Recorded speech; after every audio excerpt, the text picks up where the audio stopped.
Guys, before we begin with this video, I just have an announcement that I want to make and an update that I wanted to share with you guys. Good news, don't worry. So I recently ran this poll on our YouTube channel where I basically asked you guys what you feel about the videos that we have been posting lately. I think I received a lot of valuable feedback and I just wanted to let you guys know through this video that I'm working it all out, basically like reworking the structure, some of the workflows that I have for Sykoo, which I think can actually be improved. I'm also updating our video roadmap to essentially just include more of the videos and the content you guys have been suggesting in the poll. Also just whatever I feel like I should be making. And obviously there are many more things planned, but I just wanted to take a short brief moment to give you guys a thank you for all the support on the poll, and also a thank you for showing support to the channel and the videos in general. So yeah, if you guys have any questions about this process, let me know in the comment section. But with that being said, enough emotion, Sam. Let's get into the video. So along with my research in that poll, I took a look at the channel and I saw that you guys find a lot of value in the videos where I talk about my experiences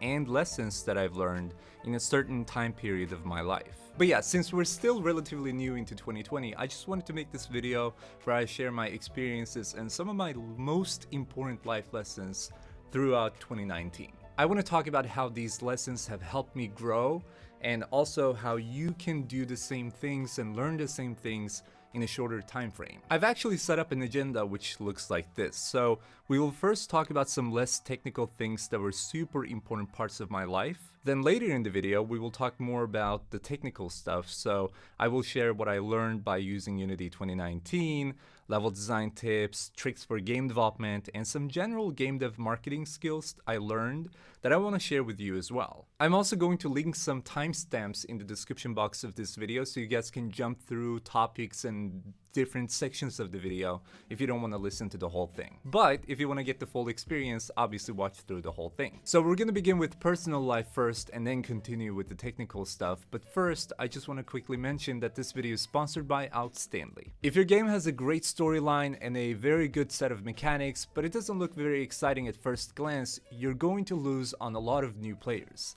And I know I did because I used to work on a bunch of projects, and I still do actually to this day, where I tried to do everything by myself and the art just didn't hold up to par with the rest of the game. And that obviously means loss of sales and downloads, but this is where Outstandly comes in. Outstandly allows you to use personalized art, assets, and even UI so your game can look attractive to players, be a quality product, and translate well for your game sales and downloads. It's also very easy to use Outstandly because you just have to share your game idea and goal, and then Outstandly makes a personalized offer for you.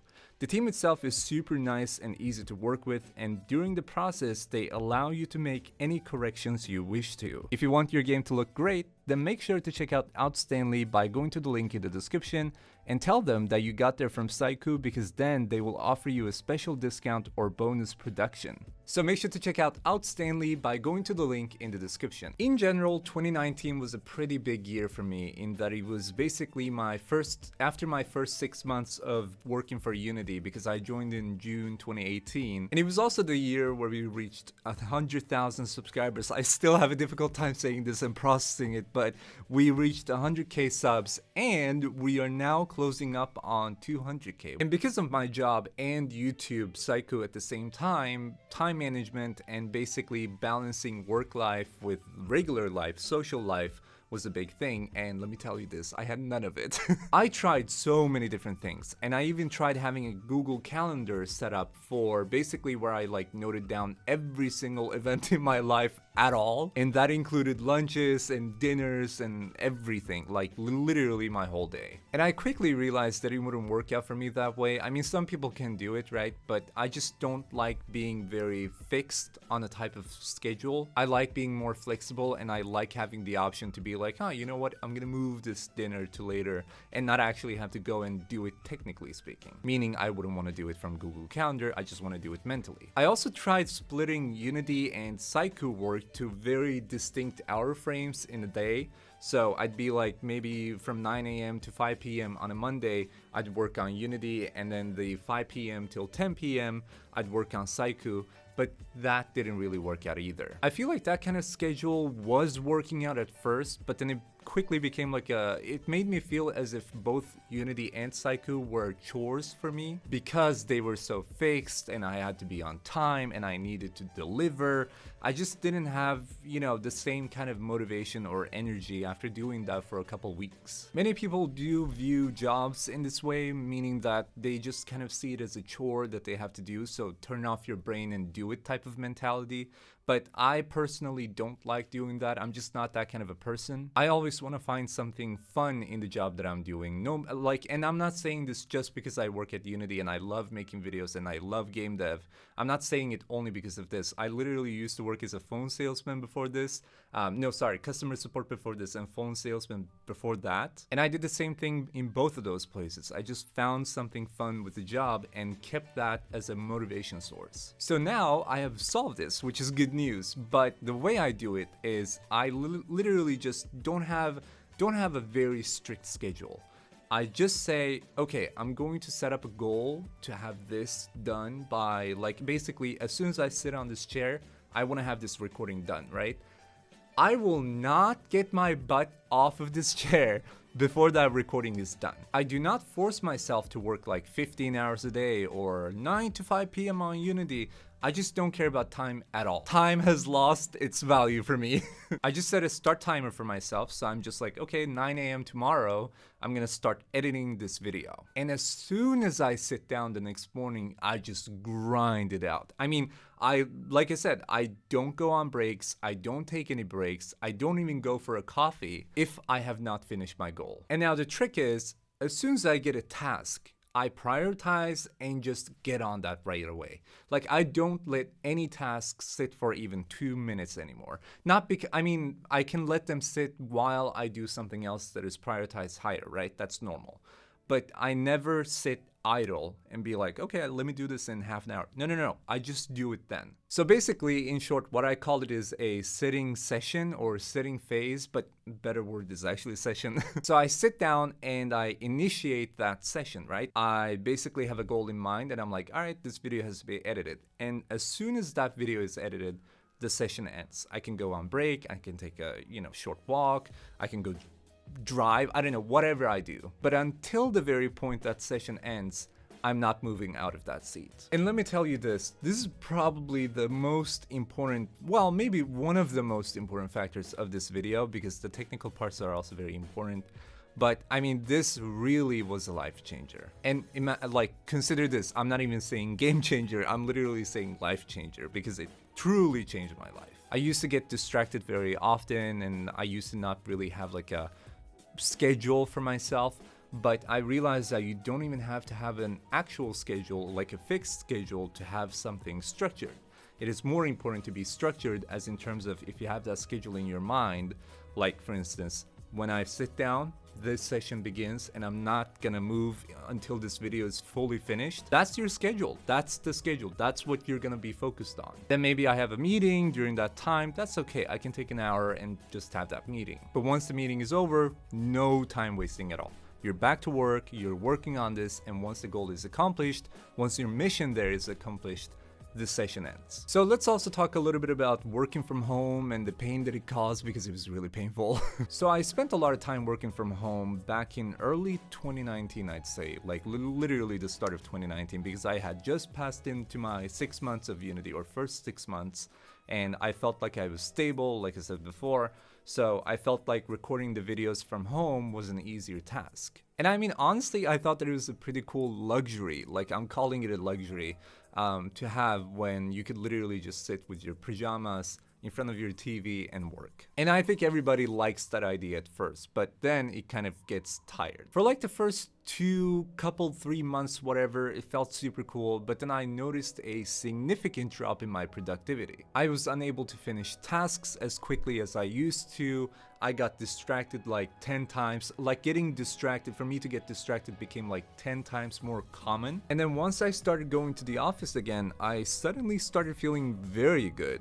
So I spent a lot of time trying different things in 2019 to learn more about this, because I thought that it was really interesting that something that I thought was going to be super cool and super fun to do kind of ended up being very boring. So here I just want to share what I found by doing my own research, talking to my colleagues at Unity who are way more seasoned with work life than I am, and just spending time with people who have gone through a similar path, if not the same path as I am walking on right now. So first of all, just waking up and doing a physical preparation, basically meaning that you get your hair done, you wash your hair, you take a shower, you put your clothes on, and you prepare your backpack. That just helps you set in the right mentality. And that's not to say you have to wake up like 5 a.m. every morning. I'm literally like, my day-to-day basis normally looks like waking up 9 a.m., getting up like 10 because I just spent like an hour listening to music. But while listening to that music, I just sit on my bed, sit on my couch, and also do some physical preparations. And it doesn't even matter if I'm gonna work from home or come to the office and work from here. I just want to do that preparation. And that kind of sets me in the mentality, all right, I'm doing this preparation for something. Like, there's a reason why I am preparing right now. And also, if you're gonna work from home, then also putting on like some daily clothes, meaning like whatever you wear to work or school, basically like jeans and t-shirts, and instead of sitting there with your pajamas, basically is what I'm trying to say. That also helps a lot because that also sets you in the mentality of, okay, I'm preparing for something right now. And obviously right now there's a crisis going on in the world, so a lot of people are everybody is being recommended to stay at home, not go outside, limit your time outside. And also for those of us who have the opportunity, we are being suggested to work from home, and luckily game dev is one of those branches where you can actually work from home. So even though I'm sharing like all the pains of game dev at home, you can work from home. But I feel like there are techniques to it, which is why I'm actually sharing this information here in this video. So I'm going to share what I do and what I have heard other people do as well who successfully can work from home.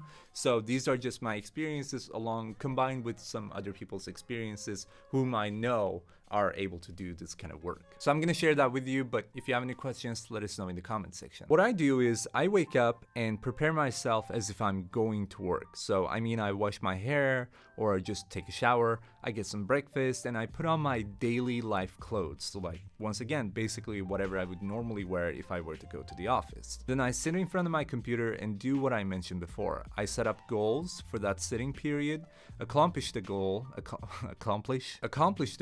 and take a break by either going out on my balcony, taking a super short walk outside, obviously with the necessary precautions to prioritize my health as well as other people's well-being, or just sit down and call my friends, colleagues, or family members to just talk. And I also rather do a face call just to see somebody while talking to them, as we lack that right now, especially with the social distancing. So I think that sums up pretty well how I take care of my personal life, health, and work-life balance. So now let's move on to a bit more technical stuff. So when working on level designs, I normally struggled with especially one thing and one thing only, and that was placing in rocks and cliffs on certain parts of the level. Like if I have a hill, or if I'm making a mountain, or even if I just want to have a little bit of like pebbles scattered on the ground, I used to struggle with that because it either would look way too like covered up by other objects because I would make it too low, or it would just not look very realistic because I just have like a huge gap in between them,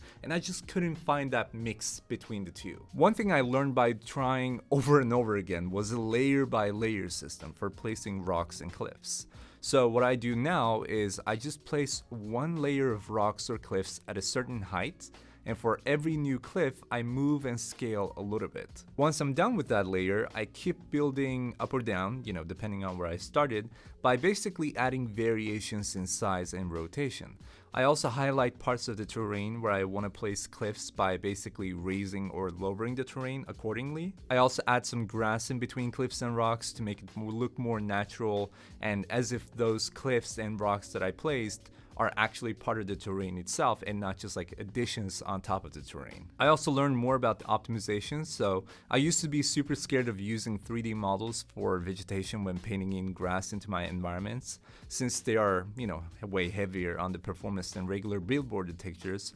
But using the level of detail system, or LOD for short LOD, along with the custom number of objects I place per stroke, I have been able to reach great performance on most of my designs while still making it look visually great. What I suggest you do is you just make more and more levels, and each time you start using some different variation of vegetation.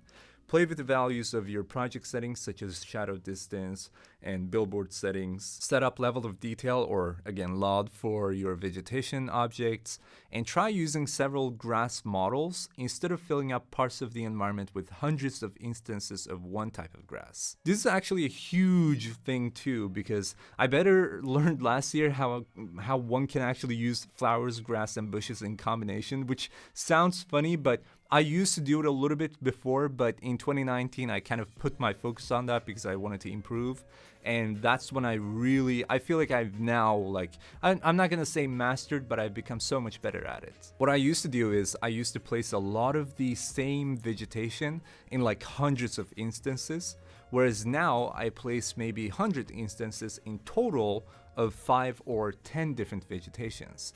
And this results in it looking way better. Like bushes basically take up a lot of the empty spots that would otherwise look weird, and it just looks more real because it's more combined and mixed, and it's not just like almost like one type of grass per forest, which kind of looks weird and isolated. But I still obviously follow patterns and make sure that everything makes sense. I just don't want to give the viewer the feeling that it is either way too bland or way too mixed to make any sense. As for the technical stuff that's really helped me in Unity, a couple things to start with are HDRP and URP, or the High Definition Render Pipeline and Universal Render Pipeline. I've learned both the render pipelines a lot more thoroughly, and I'm very happy that I did.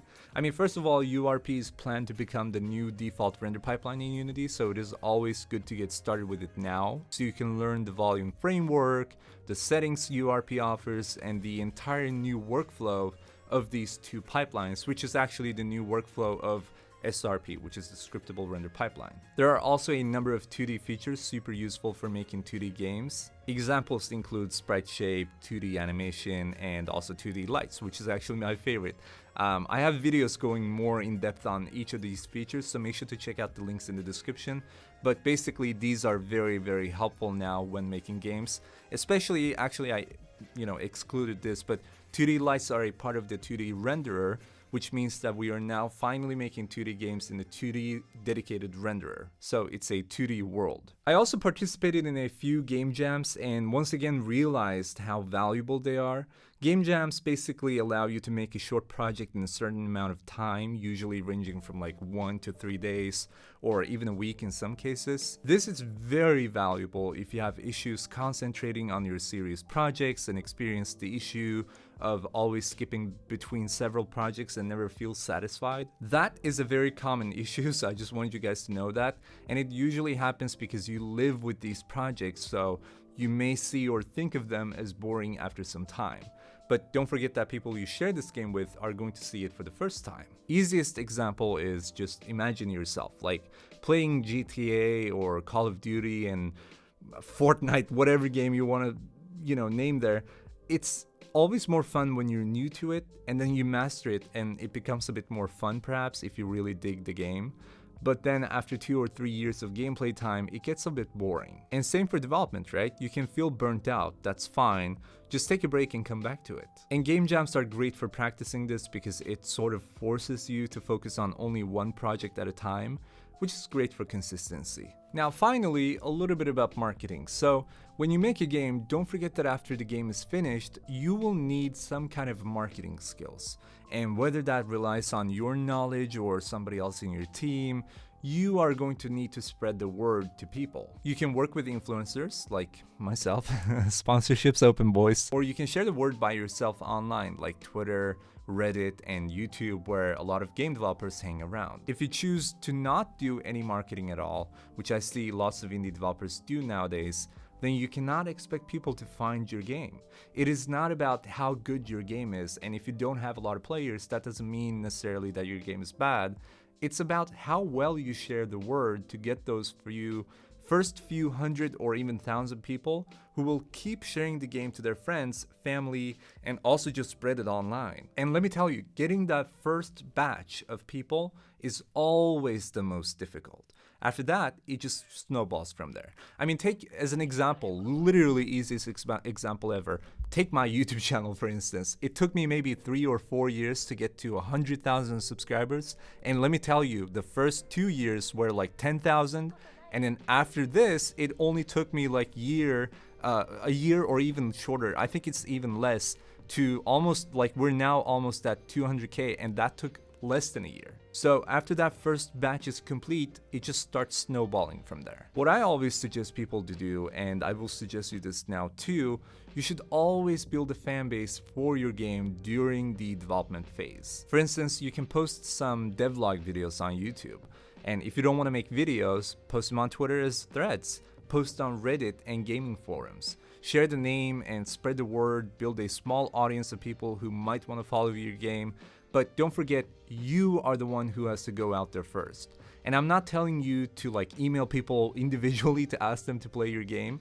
I'm just saying that you should create some captivating and attention-drawing imagery, whether that is a bunch of screenshots, GIFs, videos, which is actually what I recommend, of your game, or gameplays and devlogs.